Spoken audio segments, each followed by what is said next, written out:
Big breaking news হইল গিয়া হারাং নদীর উপরে যে বাঙ্গারফার পুলিশ ফাঁড়ির কিনারো ব্রিজ আছে, এই ব্রিজটা রাত্রে 1:15 সময় 2টা লরি লইয়া হারাং নদী জাফ মারি দিছে। এখন কথা হইল শিলচর খালাইন রুট এখন অত গুরুত্বপূর্ণ রুট, যে রুট দিয়া শুধু আমরা শিলচর শহরও নাই, বরাক উপত্যকাও নাই, আগরতলা, মিজোরাম, মণিপুরও নিত্য প্রয়োজনীয় দ্রব্যাদি যায়। আজকে কিরকম এই ব্রিজটা বাঙ্গিয়া নদীত পড়ে যায়।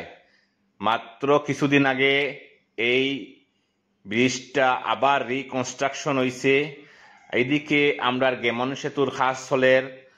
এখন কথা হইল অতি গুরুত্বপূর্ণ এই রুটটা কি কারণে এই ব্রিজটা বাঙ্গিয়া নদীর তলিয়ে গেল, এর উপযুক্ত তদন্ত চাই।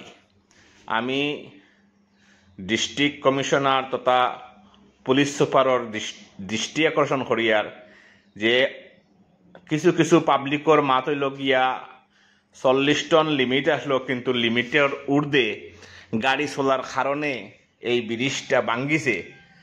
বর্তমানে যে গাড়িগুলা আছে এই গাড়িগুলার ওজন করলে, উপযুক্ত তদন্ত করলে সব পাওয়া যাইব।